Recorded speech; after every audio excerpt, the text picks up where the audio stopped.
कहानी की शुरुआत रॉबर्ट नाम की एक स्पैरो से होती है। वो आज बहुत जल्दी जल्दी में अपना खाना ढूंढ रहा था क्योंकि आज उसके अंडे से उसका बेटा बाहर आने वाला था और वो जल्दी से खाना लेकर अपने घर जाना चाहता था। वो एक लड़की से उसका कुकी छीनकर भागने लगता है और जल्दी से अपने घोंसले तक पहुंचता है और अपने बेटे रिचर्ड को उसके अंडे से निकलने का इंतजार करता है। अभी रिचर्ड बाहर ही आने वाला था कि तभी वहाँ एक बड़ी सी कैट उन पर हमला कर देती है। रॉबर्ट और उसकी वाइफ मिलकर उस कैट से लड़ते हैं। वहीं कुछ दूर पे अरोरा नाम की एक बगुला मछलियां पकड़ रही थी।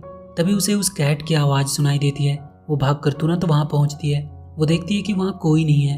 तभी एक पत्ते के नीचे से वो अंडा फूटता है और उससे रिचर्ड बाहर निकलता है। अरोरा उससे पूछती है कि तुम्हारे पेरेंट्स कहाँ हैं, पर रिचर्ड उसे ही अपनी मॉम समझने लगता है। अरोरा देखती है कि इसका देखभाल करने के लिए यहाँ कोई भी नहीं है, इसलिए वो रिचर्ड को उठाकर अपने साथ अपने घर ले आती है जहाँ उसका बेटा मैक्स भी होता है। कुछ देर बाद अरोरा का हस्बैंड क्लॉडियस वहाँ आता है और वो रिचर्ड को देखकर उससे पूछता है कि ये कौन है और यहाँ कैसे आया। रिचर्ड क्लॉडियस से भी लिपट जाता है और उसे अपना डैड मान लेता है। मैक्स को भी वो काफी पसंद आता है। क्लॉडियस अरोरा से कहता है कि ये हमारे साथ नहीं रह सकता। अरोरा उसे समझाती है कि ये बिल्कुल अकेला है, ये कहाँ जाएगा। किसी तरह क्लॉडियस उसे सर्दियाँ आने तक अपने पास रखने को मान जाता है। मैक्स रिचर्ड को अपने छोटे भाई की तरह ही मानता था और वो दोनों मिलकर दिन भर खेलते रहते थे। कुछ दिन बाद वो समय आ गया जब बगुले माइग्रेट करके दूसरी जगह जाते थे और इसलिए क्लॉडियस अरोरा को समझा रहा था कि अब रिचर्ड को यहाँ अकेले ही रहना होगा क्योंकि वो उनके साथ उतनी लंबी दूरी नहीं तय कर सकता। अरोरा कह रही थी कि अभी वो बहुत छोटा है, वो अकेले कैसे रहेगा। क्लॉडियस अरोरा और मैक्स को अपने साथ कहीं चलने को कहता है, पर वो रिचर्ड को घर पे ही रहने को कहते हैं। पर रिचर्ड कहाँ मानने वाला था। वो छुपकर उनके पीछे आता है। वो देखता है क्लॉडियस अपने बाकी सभी बगलों के ग्रुप से कह रहा था कि समय आ गया है उनके माइग्रेशन का और वो सब मिलकर अगले सुबह अपने अफ्रीका तक जाने का सफर शुरू करेंगे। तभी रिचर्ड का पैर फिसलता है और वो सीधा उन बगुलों के बीच में जाकर गिरता है। क्लॉडियस अब अपने आप को रोक नहीं पाता है।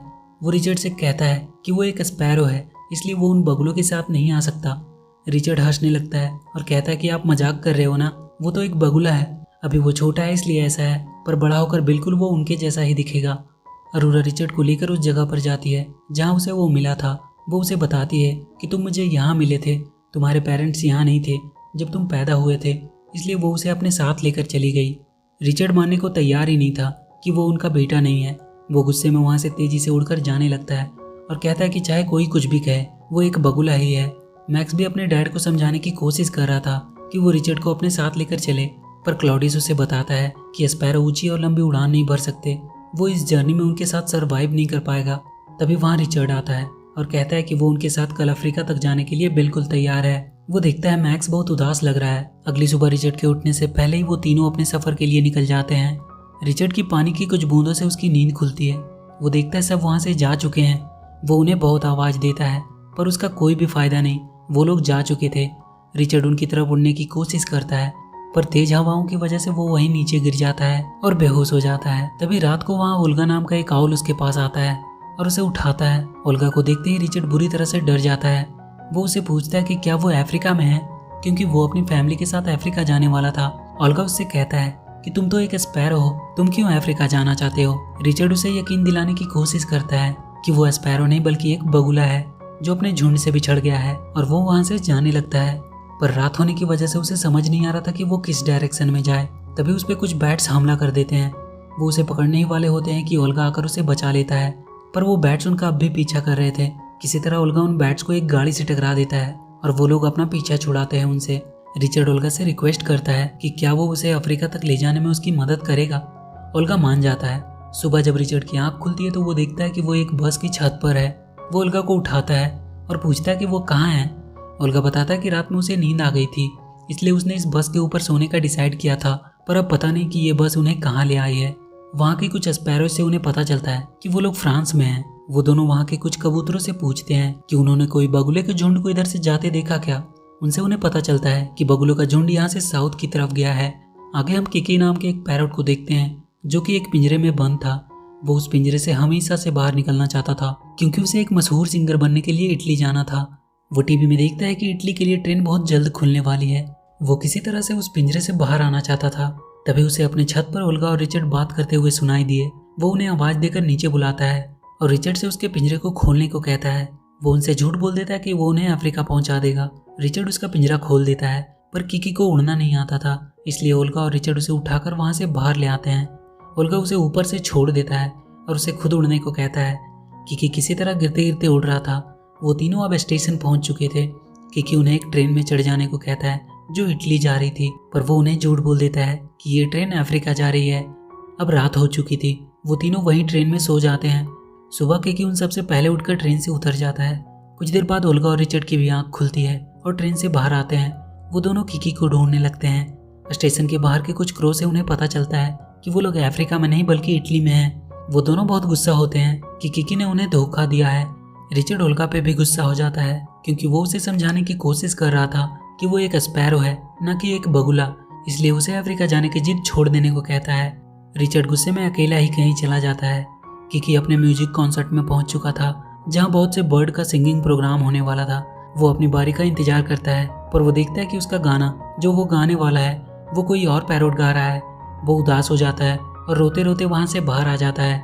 वो बाहर बैठा रो रहा होता है। तभी कुछ बर्ड से कहते हुए सुनता है कि एक स्पैरो समुद्र पार करके अफ्रीका जाने का सोच रहा है।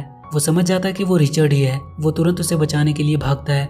वो ओल्गा से मिलता है और कहता है कि रिचर्ड समुद्र पार करना चाहता है, उसकी मदद करनी होगी। ओल्गा किकी पे बहुत गुस्सा था, इसलिए वो उसे उठाकर वहीं पटकने लगता है। किकी उसे सॉरी बोलता है और फिर वो दोनों रिचर्ड के पास पहुंचते हैं जो एक ऊंचे से पहाड़ के ऊपर से छलांग लगाने वाला था। वो उसे रोकने की कोशिश करते हैं पर वो नहीं रुकता और कूद जाता है, पर बहुत जल्द ही वो नीचे गिरने लगता है। ओल्गा और किकी उसे बचाने के लिए कूदते हैं और वो दोनों रिचर्ड को पकड़कर ऊपर ले आते हैं।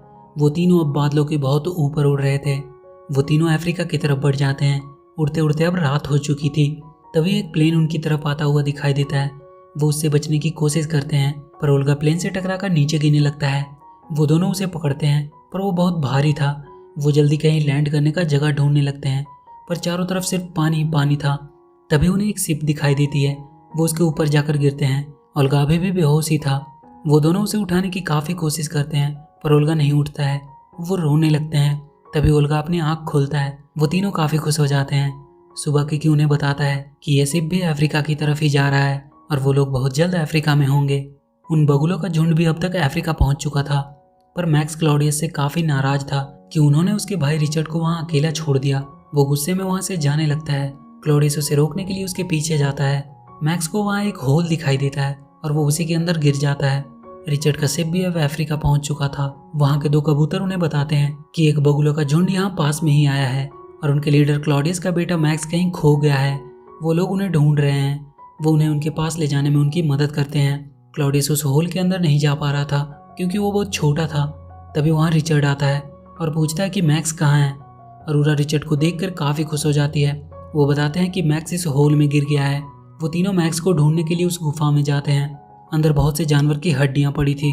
वो सब मैक्स को ढूंढने लगते हैं। रिचर्ड को मैक्स वहीं गिरा हुआ दिखाई देता है। वो जाकर उसे उठाता है। मैक्स पूछता है कि तुम यहाँ तक कैसे पहुंचे। वो रिचर्ड को देखकर काफी खुश था। वो सब अब बाहर आने की सोचते हैं। तभी एक खतरनाक जानवर उन पर हमला कर देता है। रिचर्ड का एक पैर वहीं पत्थर से दब जाता है और वो वहीं फंस जाता है। वो जानवर उसे खाने वाला होता है कि तभी किकी अपने डांस से उसका ध्यान अपनी ओर खींचता है। तब तक रिचर्ड अपने आप को वहां से बाहर निकालता है। रिचर्ड उन तीनों को बाहर जाने को कहता है। तब तक वो उस जानवर का ध्यान भटकाता है। वो तीनों बाहर आ जाते हैं पर रिचर्ड अभी भी अंदर उस जानवर से लड़ रहा होता है। वो अपनी चालाकी से उस पूरे गुफा को उस जानवर से ही गिरवा देता है, जिसमें वो जानवर वहीं दब जाता है और फिर वो सही सलामत बाहर आ जाता है। अरोरा उसे गले लगा लेती है और कहती है कि वो कभी उसे छोड़कर नहीं जाएगी। रिचर्ड अपने बाकी के दोस्तों को उनसे मिलवाता है। क्लॉडियस रिचर्ड से माफी मांगता है कि उसने कभी उसे अपनी फैमिली का हिस्सा नहीं समझा। वो कहता है कि आज से रिचर्ड भी उसके ग्रुप का हिस्सा होगा और उनके साथ ही रहेगा हमेशा। और ये मूवी यहीं खत्म हो जाती है। तो वीडियो अगर अच्छी लगी तो please do like and share the video and please subscribe to my channel and press that bell icon.